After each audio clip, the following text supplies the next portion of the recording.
Los Amos del Aire, Masters of the Air, una serie que nos merecíamos. Por fin ya tenía ganas de comentar algo en el canal, algo que me hubiese gustado de verdad, porque se me estaba creando ya unas ínfulas, un tufillo de hater, no me gustaba nada, me estaba convirtiendo en ese viejo cascarrabias que todo le parece mal, pero por fin estoy disfrutando como un niño pequeño. Evidentemente la serie no es perfecta, pero vamos a comentarla sin ningún tipo de spoiler, porque quiero que la veáis todos. Es evidente que alguna cosa vamos a comentar.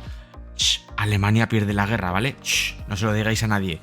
Pero no vamos a comentar nada en concreto de la serie. Sí, alguna de las cosas, algunos chispazos que quiero comentar, pero que nos va a impedir ni os va a reventar nada de la trama, y encima es que es una serie que quiero que veáis si os gusta la aviación. La serie está disponible en Apple TV y bueno, lo único malo que tiene es que si estamos acostumbrados a series como Netflix, plataformas que te estrenan toda la serie de golpe, aquí es un estreno cada viernes. Sin embargo, cada capítulo dura una horaza. De momento tenemos 2 disponibles, son los 2 primeros que he visto y me ha encantado, ¿de acuerdo? Así que merece la pena la suscripción a Apple TV solo por ver esta serie, la verdad, aunque hay ofertas de estas de trial, o si te cambias de móvil creo que te dan 3 meses si te pillas un iPhone, no sé, miradlo porque merece la pena esta serie. La verdad es que es una serie de estas de las que hacía tiempo que no veíamos. La serie está producida por Gary Goetzman, Steven Spielberg y Tom Hanks, ¿de acuerdo? A Spielberg y a Tom Hanks no necesitan presentación. Gary Goetzman lo vais a conocer porque son los mismos productores de Hermanos de Sangre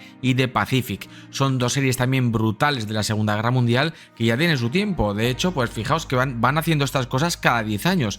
Hermanos de Sangre es de 2001, de Pacific de 2010 y ahora en 2024 nos sacan esta serie. Lo que pasa es que el soplo de aire fresco es que por fin está ambientada en uno de los elementos más importantes de la Segunda Guerra Mundial y que realmente se tiende a pasar por alto porque a lo mejor la gente está más acostumbrada a verlo siempre a ras de suelo y a ras de la infantería, y nos olvidamos de la aviación, que fue probablemente uno de los hitos más importantes de la Segunda Guerra Mundial. En esta parte concreto, en esta serie, vamos a centrarnos en la historia de la 8ª Fuerza Aérea y está basada pues en la perspectiva de los Estados Unidos, aunque también vamos a ver, por lo menos en los 2 primeros capítulos, vamos a ver parte de los ataques que realizaban desde Inglaterra la RAF. Eso lo veremos un poco más adelante. Pero se va a centrar en el gran desconocido, las tripulaciones de B-17, un bombardero que fue mítico en la Segunda Guerra Mundial y que tenía unas características que lo hacían muy especial. Y bueno, te sientes parte de esas tripulaciones, que además eran grandes bombarderos, aquí los estamos viendo, cuatrimotores. Lo más parecido que hemos podido pilotar en un simulador realista es el DC-6 de Flight Simulator, pero que basaba la tecnología en motor de pistón radial y supercharger que lo hacía subir a 25.000 pies. La gracia de estos bombarderos, que se llamaban las fortalezas volantes, es que tenían 12 ametralladoras y volaban todos muy juntos en formación muy cerrada para protegerse unos a otros. Y bueno, y se ve cómo realmente se siente el formar parte de estas tripulaciones, que si bien es cierto, no estaban luchando en el barro y dormían en camas calientes y podían ir al pub por las noches, su probabilidad de morir era mucho más alta que la de un soldado normal de infantería. Y aquí vamos a ver cosas que me han gustado mucho de la serie y que tengo que comentar. Lo primero, no vamos a ver nada de agendas forzadas, ni ni artilleros con el pelo azul, ni waifus haciendo el... ¿Vale? Dicho alto y claro, aquí vamos a ver algo medianamente realista y eso me ha gustado mucho. La realidad es la que fue y no han intentado maquillar o reescribir la historia, como estas cosas que estamos viendo en Netflix con la Ana Bolena negra y tonterías así que yo creo que son modas pasajeras y que cuanto antes pasen mejor. La verdad es que me ha gustado mucho la elección de los actores, el casting está francamente bien y tampoco se cortan nada con el gore. Esto de romantizar lo que es la aviación de la Segunda Guerra Mundial, ¿no? Desde una perspectiva como, oh, qué romántico, qué bonito, No, o sea, ahí había sangre, vísceras, sudor y lágrimas, ¿eh? Se ve cómo es el interior de un B-17, que por cierto, si tenéis la oportunidad, os recomiendo que vayáis si podéis hacerlo, si hacéis unas vacaciones en Inglaterra, en Cambridgeshire tenéis un museo espectacular, el Imperial War Museum en Duxford. Y en ese, si os gusta la aviación, no podéis perderos ese museo. Es un museo en el que, además de ver aviones míticos como por ejemplo un Concorde, vais a poder ver el interior de un B-17, el bombardero de la película, de la serie, y vais a poder ver y os vais a poder sorprender de lo fino que es su fuselaje. Es que realmente parece un papel de fumar. En la serie lo que podemos ver es cómo se sienten esos ataques con flak, con los cañones antiaéreos que estallan y van soltando metralla y atravesaban el fuselaje de los aviones como si fuese de papel. Se siente la claustrofobia de estar en la cúpula. Esos bombarderos tenían, ya digo, 12 ametralladoras. Tenían en la parte delantera, en la parte de arriba, en los laterales, y abajo tenían una cúpula que en el despegue se recogía y cuando el avión despegaba bajaba y tenía un movimiento mecánico circular para moverse, y ahí dentro se metía un artillero totalmente claustrofóbico con una cúpula de cristal, ¿no? Y ahí se siente como cuando el flak atraviesa ese cristal, ¿no? En las temperaturas de ahí arriba, 25.000 pies, son de 50-60 grados bajo cero. Cómo se congelaban literalmente los artilleros, cómo estallaba y se veía la metralla de los flak atravesando o quedándose clavado a centímetros de la cabeza de los artilleros. En fin, era una sensación para nada romántica, ¿no? Y eso me ha gustado mucho cómo está ambientado la película, ¿no? También me ha gustado mucho la película, bueno, la serie, para que os ponga en contexto, comienza en el año 43, el primer capítulo, ¿vale? Verano del año 43. Para entonces los británicos ya llevaban 3 años sufriendo la Luftwaffe, 3 años combatiendo, y los americanos llegaban todos gallitos en plan de ¡ja, ja! Nosotros somos los cowboys, y tras la primera misión se comen de lleno lo que es meterse en ese conflicto tan horroroso, ¿no? Llegaban así, eran los típicos chavales de 20 años, macarrillas, y después de la primera misión, cuando ven realmente lo que es eso, se les quitan un poco todo ese ímpetu y todas esas ganas que tienen. Si tengo que comentar algo, porque no todo es positivo, pero bueno, prácticamente todo. Yo luego comentaré también algunas críticas que mucha gente ha hecho a esta serie, que son críticas que no tienes ni idea ni fundamento cuando las haces, pero eso luego la veremos. Lo único que podría decir que no me ha terminado de gustar mucho son dos cosas muy, muy sutiles. Primero, solo he visto los 2 primeros capítulos, pero no me termina de gustar mucho cómo se caracterizan a los pilotos británicos de la RAF que salen allí. Entiendo que es una serie americana y que los americanos quieren siempre llevarse todo el mérito y quieren siempre, pues, caricaturizar a todos los que no sean ellos. Pero bueno, hay un par de escenas que salen los de la RAF como en competencia con los americanos. Hay una cosa que sí que es real, y es que los americanos, a diferencia de los británicos, bombardeaban por el día. Porque querían ser más precisos y ver mejor los blancos, y ellos confiaban más en la fuerza bruta. Hacían ataques con 100 bombarderos volando todos muy juntos. Los primeros capítulos no llevan escolta, eso lo veremos más adelante, pero bueno, volaban a 25.000 pies, y los británicos lo que hacían era bombardear de noche y oye, cayeran las bombas donde cayeran, porque bueno, no querían arriesgarse, ¿no?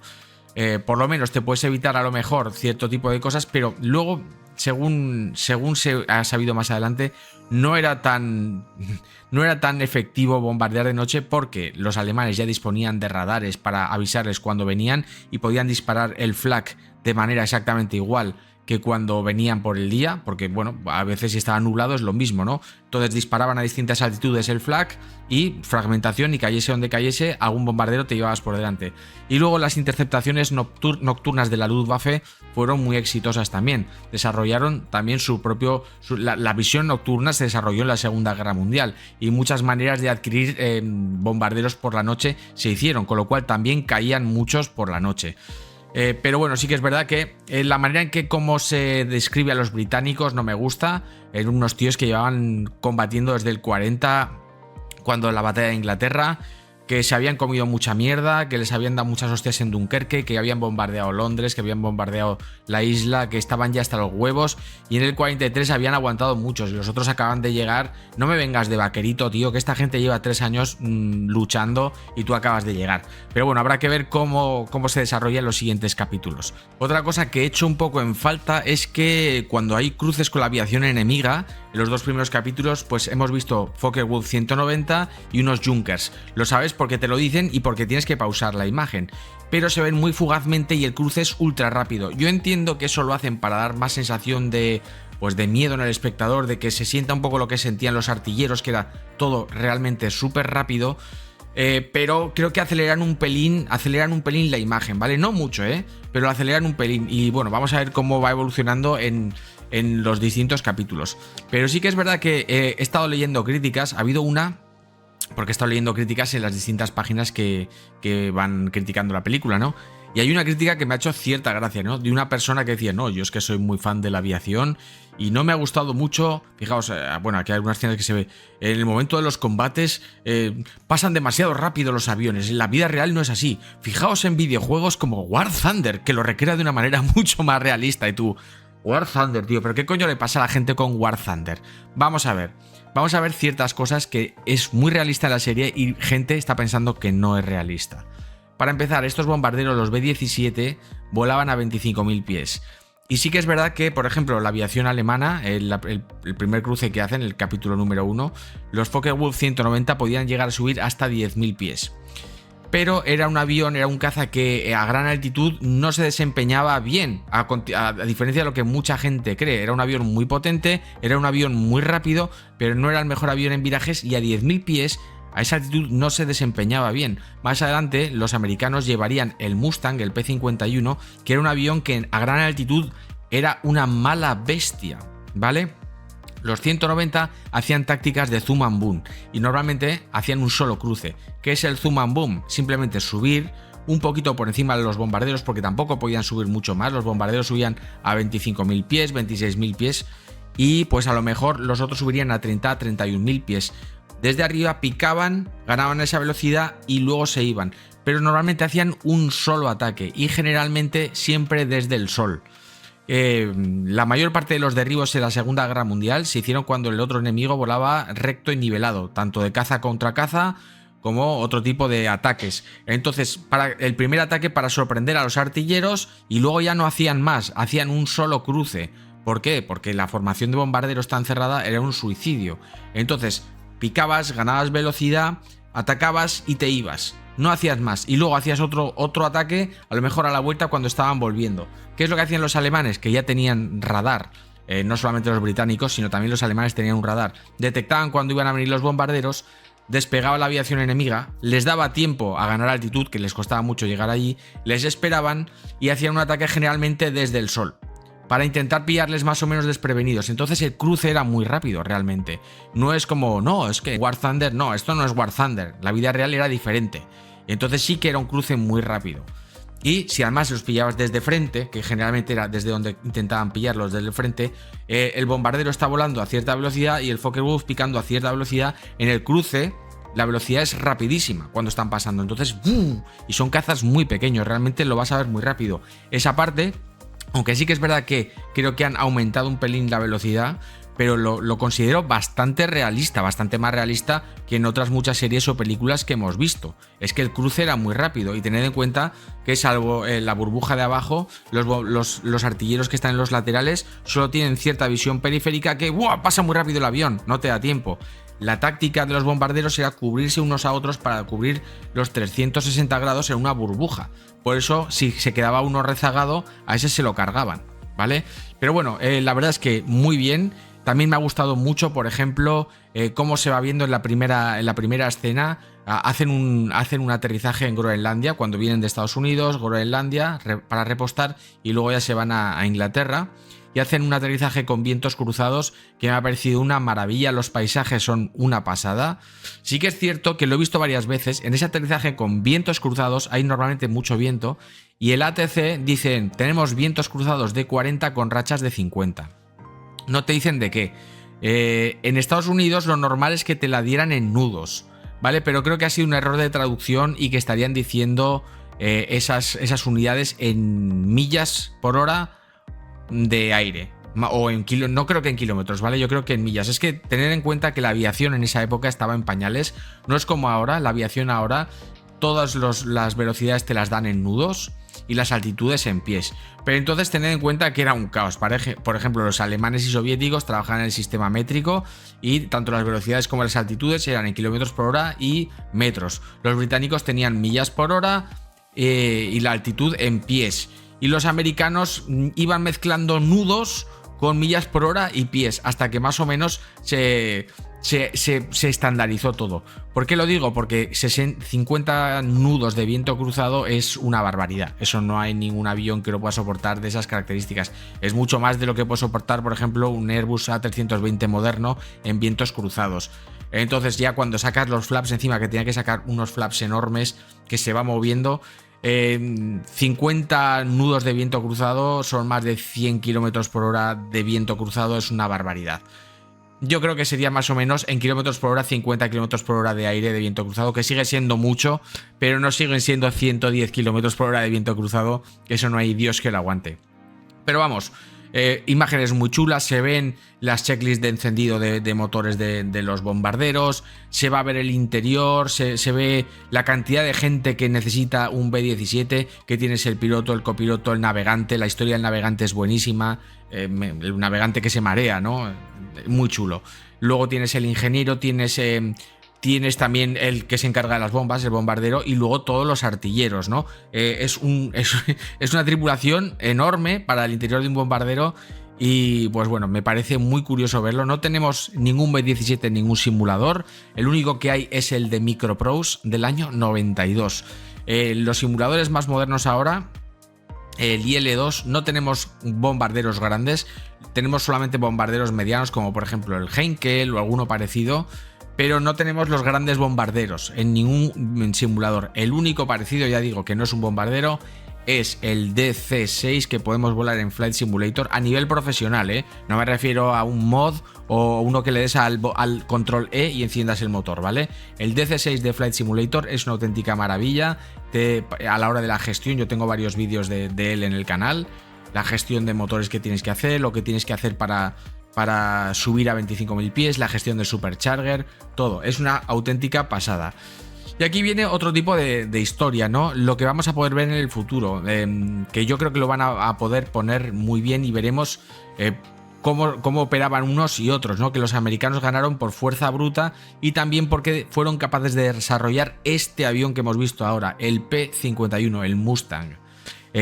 Antes del P-51 fueron con P-47 y eran unos aviones que eran perfectos para escoltar a los bombarderos. En los primeros capítulos no hemos visto escoltas, pero luego poco a poco iremos viendo más escoltas porque, a diferencia de los aviones alemanes, aunque ellos ya jugaban en tierra, no necesitaban recorrer tanta distancia, los aviones alemanes tenían un problema de combustible. Por ejemplo, el 190 podía tener 1 hora y media más o menos de vuelo, mientras que el Mustang, el P-51, solo con el combustible interno ya podía tener 4 horas de vuelo.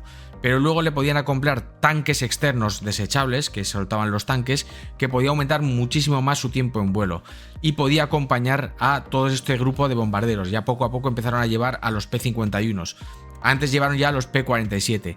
Y el P-51, el Mustang, era un avión que a gran altitud se podía desenvolver mucho mejor que los 109 modernizados o que los 190. Normalmente los Mustang estaban por detrás del grupo de bombarderos y más altos. Así que si venía el enemigo, tenían ya esa ventaja de altitud para tener más energía, y además ya digo que tenía un turbocompresor buenísimo, que era mejor que los alemanes. Y bueno, el P-51 es una maravilla, lo tenemos en DCS World, de los primeros Warbirds que desarrollaron, y es una gozada. Así que vamos a ver, bueno, llevo un rato hablando, la serie es una pasada, os la recomiendo. Yo creo que cuando acaben los 9 capítulos, son 9 capítulos, haremos un vídeo especial con Luz Manu, que es el auténtico experto de la Segunda Guerra Mundial en cuanto a la aviación, y comentaremos todo de la serie ya con spoilers, porque ahora he comentado vaguedades y comentaremos todo con spoilers. Y si queréis que haga ese vídeo, pues ponedmelo en los comentarios. Mientras tanto, os recomiendo mucho la serie, una serie como las que ya no se hacen, sin tanta agenda, sin tanta tontería woke, que al que le guste muy bien, pero esto es la Segunda Guerra Mundial, aquí no hay chorradas. Y aunque sí que creo que vamos a ver algo de los Red Tails y algo así, porque he visto algunas imágenes en el tráiler, que es normal, tiene que meterte a un afroamericano, aunque sea con cazador, lo meterán, no me importa, siempre y cuando sea realista. Si lo meten y es realista, perfecto. Y nada más, espero que os haya gustado el vídeo, no os perdáis la serie, que merece mucho la pena, y nos veremos en futuros vídeos en Overspeed. Y mañana tenéis una sorpresa en el canal, no os perdáis Overspeed, que mañana tenemos un vídeo sorpresa que mucha gente está esperando.